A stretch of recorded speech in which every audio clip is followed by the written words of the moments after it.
Hello and welcome to Sky Career Talks, where we display why it's great to learn with us and communicate. I'm your host, Dion Wright, and I'm super excited to have our guest, Colin DeVries. Colin is a former newspaper journalist for nearly a decade, and he now holds the position of media relations for neurosciences, orthopedics, and transplantation at NYU Langone Health in New York City. Colin, thanks again for joining us, and we just appreciate you being here. Yeah, thanks, Dion. It's a pleasure. I really appreciated my education at Rutgers, and I'm happy to give back in this way. Awesome. Yeah, we appreciate you. And like I said, we appreciate you also being a Skylinks mentor. So my first question here is just going to be, what's a brief overview of your career journey? Well, I started out of undergrad as a reporter. I was a journalist for 9.5 years or so. I worked mainly in newspapers. The last newspaper that I worked for as an editor was the New York Daily News. I worked mainly on the website there and nydailynews.com. I was a digital copy editor and a homepage editor. But now I'm doing media relations at NYU Langone Health. And I've been doing that now for about 6.5 years. Wow. So you've kind of made a little bit of a career shift. Do you think that your background in journalism has helped you are in PR and media relations? Oh, totally. I feel I absolutely am using the same skill set as I was as a journalist. It's all, writing and editing is key. I feel like that is really the greatest skill that I bring to the job in many ways. And also, as a journalist, you work a lot with building your sources to help you get the facts for your stories, and also learn about interesting news that maybe other people weren't aware of before. So you kind of do the same thing within an institution when you're doing media relations. So it's about building sources within the institution, getting channels of information coming to you to learn about what our doctors and scientists are working on. And that's really how you develop stories. Without really building that network of sources and having the skills and know how to do that, it's really difficult to create press releases and pitches and really tell the story about what we're doing as an academic medical center at NYU Langone Health. And so you talk about building sources, and that kind of touches on networking. So both professionally and personally in your career, how big of a deal is networking, and how do you go about expanding your network to engage with more people? Well, definitely in journalism, networking is a huge thing to, I would say, prioritize if you want to advance your career. When you're in undergrad, you don't really have those opportunities as much outside of the classroom, but if there's any way to develop them, I'm involved with the Society of Professional Journalists myself. I'm the president of the Deadline Club in New York City, which is the New York City chapter of the Society of Professional Journalists. And those are great organizations to be involved with to help build that professional network even before you're out of college. So you're, right when you graduate, to have some professional connections is super important.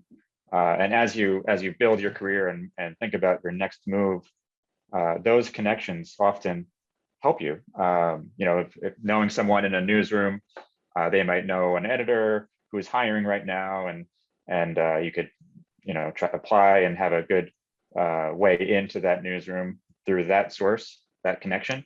And that happens really with every job, but I think particularly with journalism.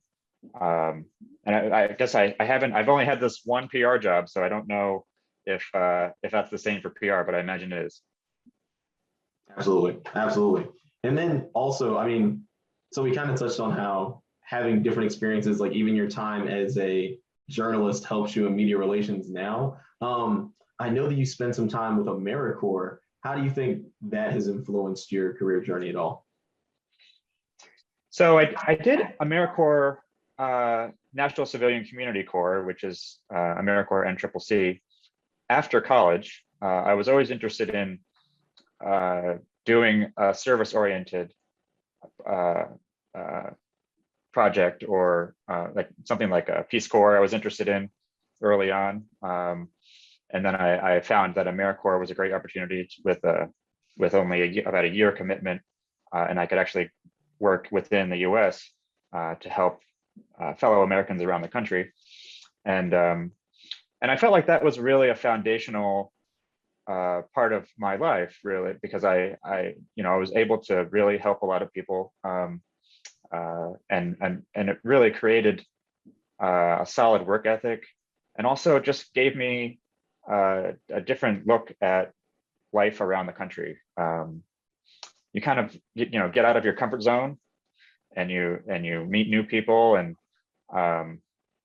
really appreciate what it is to be American in any place around the country, and how we all work together to help each other. And I feel like that is sometimes missing these days. But I always think back at that experience.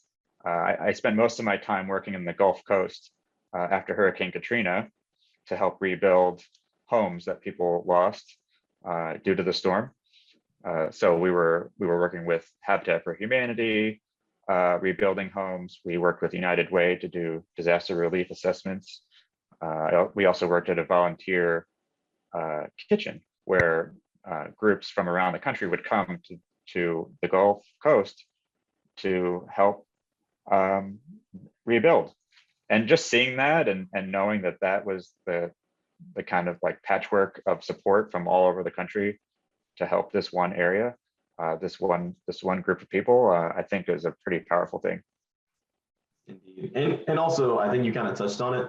No matter what your career is, we serve the public. And I think too, being in journalism, being in media relations, ultimately you're trying to engage with the public. And I think that your time in AmeriCorps really highlights, and it really helps your career being in communications, because you still technically serve the same base. And also, so to build on that, as a mentor now, did you have any mentors in the past that helped inform your career journey and helped you along the way? Was there any great advice that you received from somebody in particular that's helped you along the way?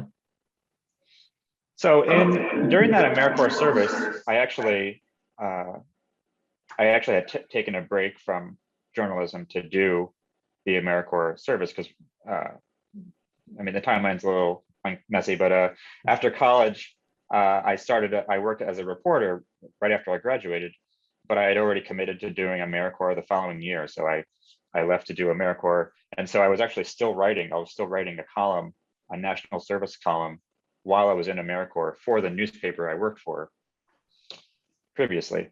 And during that time, I actually got the opportunity to meet Anderson Cooper.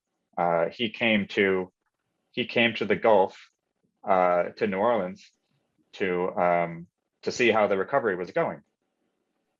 And there was a moment where there was a big group of us around, and there was a moment where he was taking questions from AmeriCorps members. And I only had a few minutes with him, but I asked him, that, hey, I'm a journalist. I'm a young journalist. I'm starting my career. What kind of advice do you have for me?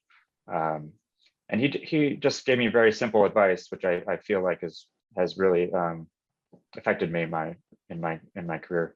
Just to keep writing, just always be writing, and always trying to find your voice. And that was it. That was all he said, and then he went on to the next person. But I always think about that.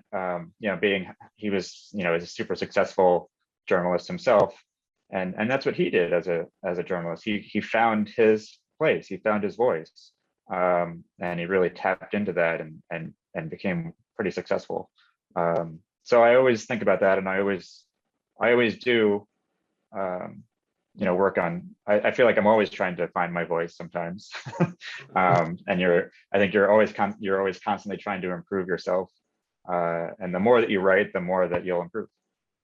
Absolutely. Well, throughout the course of this conversation, from building a network to finding your voice and continuing writing, I think that all of your wealth of experience and your diversity of experience shows that if you keep working, you're going to find those great opportunities. And I mean, Anderson Cooper's a great mentor, and we're really glad to have you as a mentor as well, so you can share your knowledge. And Colin, I just wanted to say thank you again for taking the time, and thank you for being a part of the SkyLinks mentorship program. Oh, totally, Dion. Thanks so much for having me on. Absolutely. All right. Take care. Yeah.